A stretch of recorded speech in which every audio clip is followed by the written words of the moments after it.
Bismillahirrahmanirrahim. Assalamualaikum warahmatullahi wabarakatuh. Selamat berjumpa kembali di channel Serial Academy. Pada video kali ini kita akan membahas materi pedagogik yang muncul di SKBCPNS. Ada beberapa soal yang akan kita bahas terkait dengan penyusunan soal HOTS, pengayaan, remedial, dan kesulitan belajar.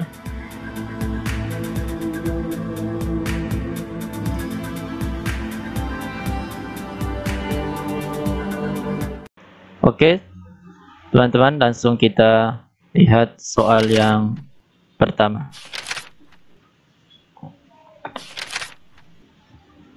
Ini dia soalnya. Salah satu rambu-rambu dalam menyusun soal HOTS adalah keberfungsian stimulus. Berikut adalah kriteria stimulus yang baik, kecuali A. Mengantar pada pertanyaan, B. Secara faktual benar, C. Substantif menarik dibaca, D. Parsial dalam sajian. Sekarang kita lihat pilihan-pilihan ini mana yang tidak tepat. Stimulus dalam soal, apakah dia harus mengantar pada pertanyaan? Ya betul, ini fungsi stimulus. Kemudian secara faktual benar, tentu harus. Menarik dibaca, ya. Jadi yang tidak termasuk kriteria stimulus yang baik di sini adalah D. Jadi jawabannya D.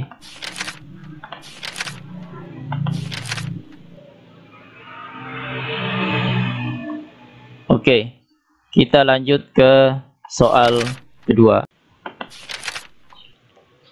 Ini soal kedua. Berdasarkan data hasil evaluasi pembelajaran tentang memahami teks anekdot, ternyata hasilnya tidak maksimal. Dari 30 siswa dinyatakan belum tuntas, sejumlah 15 sehingga mengikuti program remedial. Sedangkan yang dinyatakan tuntas, sejumlah 15 orang mengikuti program pengayaan. Kegiatan pengayaan untuk 15 siswa dapat dilakukan oleh guru dengan cara A. Mengadakan pendalaman materi terkait dengan KD tersebut, B. Digabung dengan siswa yang belum tuntas ikut remedial, C. Melanjutkan materi pada KD selanjutnya, D. Memberi tugas mengerjakan lembar kerja peserta didik. Nah, sekarang kita coba pilih jawabannya. Untuk jawaban C, melanjutkan materi pada KD selanjutnya, tentu ini tidak mungkin. Kalau dilanjutkan ke materi selanjutnya, berarti temannya yang remedial akan ketinggalan. Ini tidak bisa.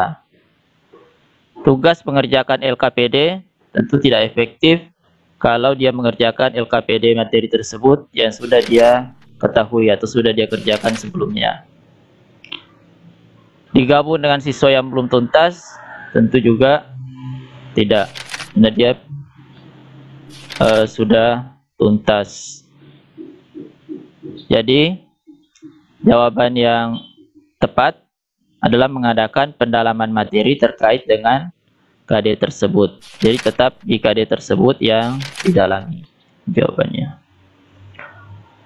Oke. Jawabannya A. Sekarang kita lanjut soal berikutnya. Soal ketiga. Salah satu prinsip merancang program remedial bagi peserta didik tampak dalam kegiatan guru. A. Membuat rancangan pembelajaran khusus untuk siswa peserta remedial. B. Menggunakan rancangan pembelajaran yang telah dibuat dengan memperhatikan hasil temuan analisis evaluasi belajar siswa. C. Menggunakan rancangan pembelajaran baru yang berbeda sama sekali dengan rancangan yang ada. D. Merancang tes ulang saja tanpa ada pengulangan penjelasan materi. Ya, prinsip yang ditanyakan di sini prinsip program remedial. Ini jawaban D sudah jelas salah. Jadi tidak bisa kita melakukan remedial tanpa ada perlakuan. Tidak bisa langsung menyusun tes ulang saja. Kemudian mana lagi pilihan yang sudah pasti salah?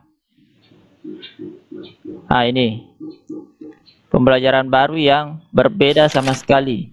Nah, ini juga tidak bisa. Jadi pilihannya antara A atau B.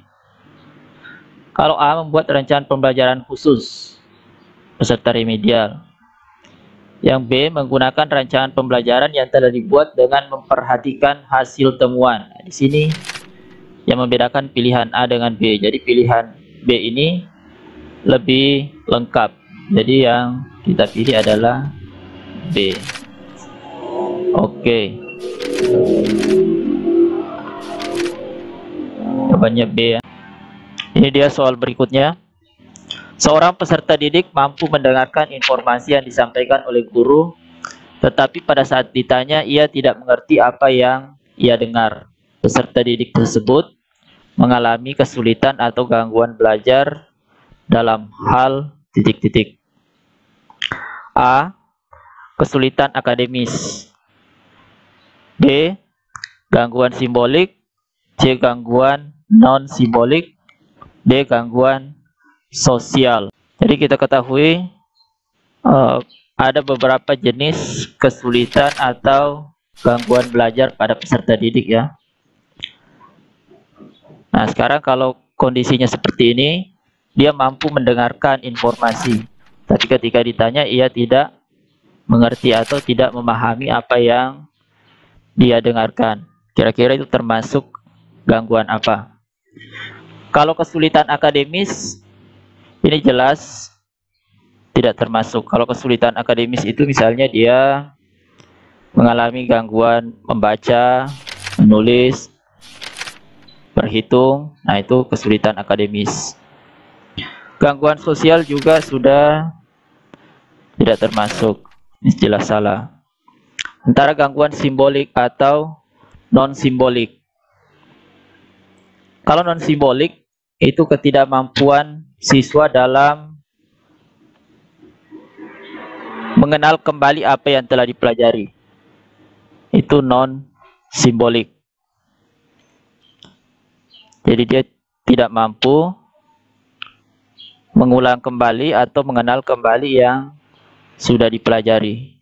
Sedangkan gangguan simbolik adalah siswa tidak mengerti apa yang didengarkan. Nah, ini berarti yang paling tepat untuk contoh ini adalah B. Kita lanjut ke soal berikutnya. Butir soal yang paling tepat untuk indikator soal. Di sini ada indikator soal. Mendeskripsikan pencemaran yang terjadi di sungai akibat pembuangan limbah bahan kimia rumah tangga adalah A. Bagaimana karakteristik fisik dan kimiawi air yang telah tercemar oleh bahan kimia rumah tangga. B. Penyakit apa saja yang dapat ditimbulkan jika manusia menggunakan air sungai yang tercemar limbah kimia rumah tangga. C. Apa dampak yang ditimbulkan oleh limbah rumah tangga yang mengandung bahan-bahan kimia berbahaya bagi sungai. D. Sebutkan bahan-bahan kimia rumah tangga yang dapat menyebabkan pencemaran air di sungai. Oke, jadi kita lihat indikator soalnya di sini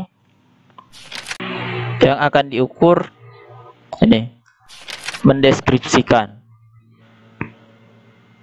Untuk mengukur kemampuan mendeskripsikan ini, kira-kira pertanyaan apa yang cocok? Kalau ini sebutkan bahan-bahan, jelas ini sudah salah. Penyakit apa saja yang ditimbulkan, ini juga sudah tidak sesuai dengan kemampuan yang akan diukur. Jadi pertanyaan yang paling tepat untuk mengukur kemampuan mendeskripsikan pencemaran ini adalah pilihan A. Jadi dia menggunakan kata tanya bagaimana. Nah, jadi pilihannya A. Cukup sekian pembahasan kita pada kesempatan kali ini. Sampai bertemu di video berikutnya. Terima kasih. Assalamualaikum warahmatullahi wabarakatuh.